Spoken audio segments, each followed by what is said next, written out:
नमस्कार दोस्तों, स्वागत है आपका हमारे चैनल पर। आज हम एक ऐसे विषय पर बात करने वाले हैं जो जीवन की हर मुश्किल में हमें अंदर से संबल देता है। वो है भगवान श्री कृष्ण का वो अमर वाक्य, जो होता है अच्छे के लिए होता है।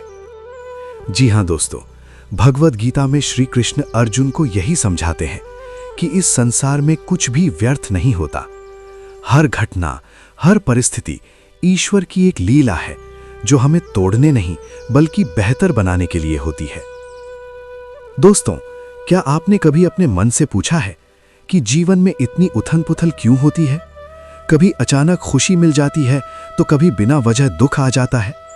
कभी हम सफलता की ऊंचाइयों पर होते हैं और कभी असफलता हमें तोड़ देती है। लेकिन अगर हम श्री कृष्ण की शिक्षाओं को गहराई से समझें तो एहसास होता है कि ये सब किसी बड़ी योजना का हिस्सा है। एक ऐसी योजना जिसे हम आज नहीं समझ पाते, लेकिन कल वही योजना हमारी जिंदगी की दिशा बदल देती है। आज की इस लंबी वीडियो में हम इसी सत्य पर गहराई से चर्चा करेंगे। हम शास्त्रों के उदाहरण लेंगे, भगवद गीता के अमूल्य श्लोकों को समझेंगे और रोजमर्रा की जिंदगी से जुड़े ऐसे किस्से साझा करेंगे जो सीधे आपके दिल को छू जाएंगे। ये वीडियो केवल सुनने के लिए नहीं है दोस्तों, ये वीडियो महसूस करने के लिए है। ऐसी बातें जो आपको पूरी वीडियो तक बांधे रखेंगी और शायद आपकी सोच को हमेशा के लिए बदल दें। तो दोस्तों, आइए इस यात्रा की शुरुआत करते हैं। दोस्तों, सबसे पहले ये समझना जरूरी है कि श्री कृष्ण ने ये अमर शिक्षा कहाँ और क्यों दी थी। महाभारत का युद्ध, कुरुक्षेत्र का मैदान, जहां सामने खड़े थे अपने ही लोग, अपने ही रिश्तेदार, अपने ही गुरु और भाई। अर्जुन का मन कांप उठा, हाथ से गांडीव छूटने लगा। उन्होंने श्री कृष्ण से कहा, मैं अपने ही अपनों को कैसे मार सकता हूं। उसी क्षण श्री कृष्ण ने अर्जुन को जीवन का सबसे बड़ा सत्य बताया। भगवद गीता अध्याय 2 श्लोक 47।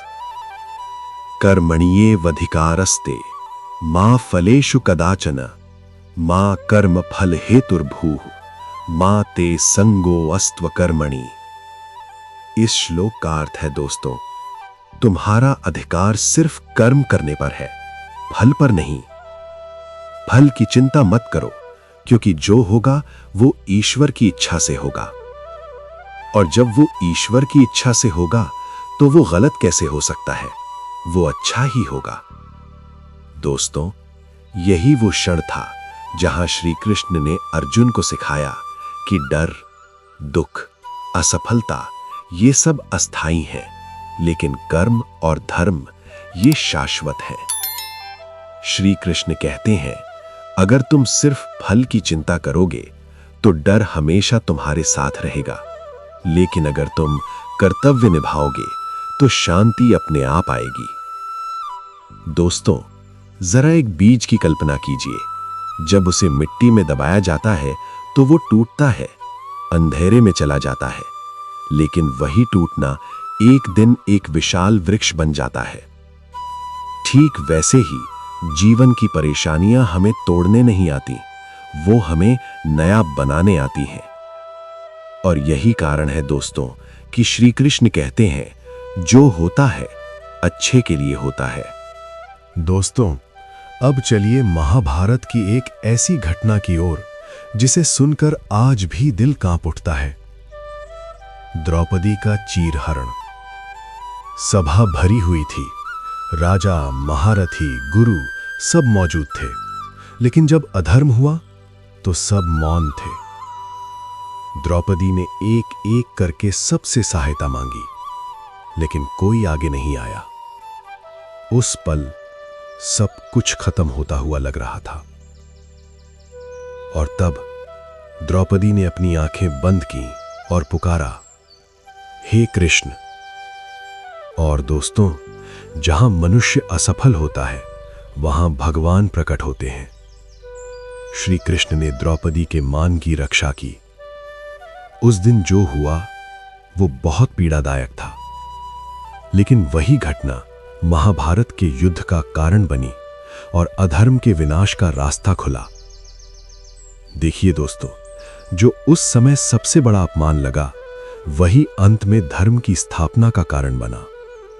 यही है, जो होता है अच्छे के लिए होता है। अब चलिए एक और श्लोक की ओर। भगवद गीता अध्याय 9 श्लोक 22। अनन्याश्चिन्तयन्तो माम ये जनाः पर्युपासते तेषां नित्याभियुक्तानां योगक्षेमं वहाम्यहम्। श्री कृष्ण कहते हैं, जो मुझे पूर्ण श्रद्धा से याद करता है, जो मुझ पर भरोसा करता है, उसकी सुरक्षा और आवश्यकताओं की जिम्मेदारी मैं स्वयं लेता हूं। दोस्तों, इससे बड़ा आश्वासन जीवन में और क्या हो सकता है? अब जरा अपनी जिंदगी से जोड़िए। कभी आपका ब्रेकअप हुआ हो, कभी नौकरी छूट गई हो, या कोई अपना दूर चला गया हो। उस वक्त लगता है सब खत्म हो गया। लेकिन कुछ समय बाद आप खुद को पहले से ज्यादा मजबूत पाते हैं, या फिर जिंदगी आपको कुछ बेहतर दे देती है। कभी कभी ट्रेन छूट जाती है और बाद में पता चलता है वो ट्रेन दुर्घटनाग्रस्त हो गई थी। अब बताइए, वो छूटना बुरा था या अच्छा? दोस्तों, हम घटनाओं को तुरंत जज कर लेते हैं, लेकिन श्री कृष्ण कहते हैं, थोड़ा धैर्य रखो, तस्वीर अभी पूरी नहीं हुई है।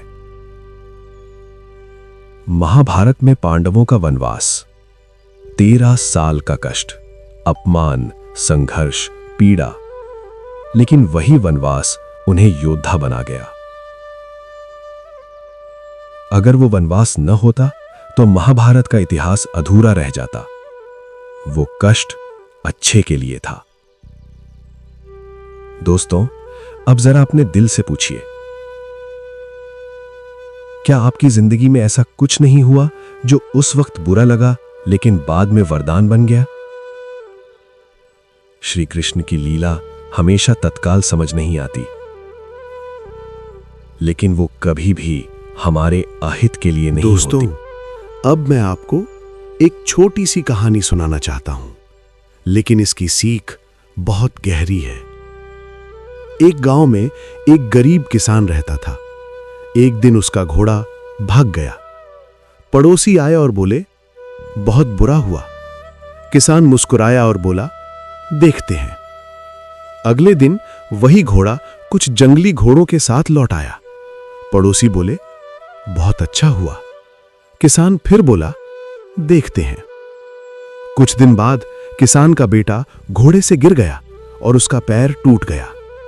पड़ोसी बोले, बहुत बुरा हुआ। किसान बोला, देखते हैं। कुछ ही समय बाद युद्ध छिड़ गया। गांव के सभी युवकों को युद्ध में भेजा गया, लेकिन किसान का बेटा पैर टूटा होने के कारण युद्ध में नहीं गया और उसकी जान बच गई। दोस्तों, अब बताइए, क्या अच्छा था, क्या बुरा था, या फिर सब कुछ एक बड़ी योजना का हिस्सा था? यही है श्री कृष्ण की शिक्षा। जो होता है अच्छे के लिए होता है। भगवद गीता अध्याय 2 श्लोक 14।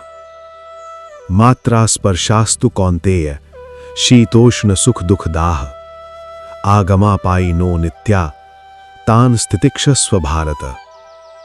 श्री कृष्ण कहते हैं, सुख और दुख आते जाते रहते हैं, ये स्थायी नहीं है। इन्हें सहन करो, क्योंकि ये तुम्हें अंदर से मजबूत बनाते हैं। दोस्तों, अगर आज आप दुख में हैं, अगर जीवन भारी लग रहा है, अगर सब कुछ गलत होता दिख रहा है, तो बस इतना याद रखिए, कृष्ण आपको तोड़ नहीं रहे, वो आपको तैयार कर रही हैं।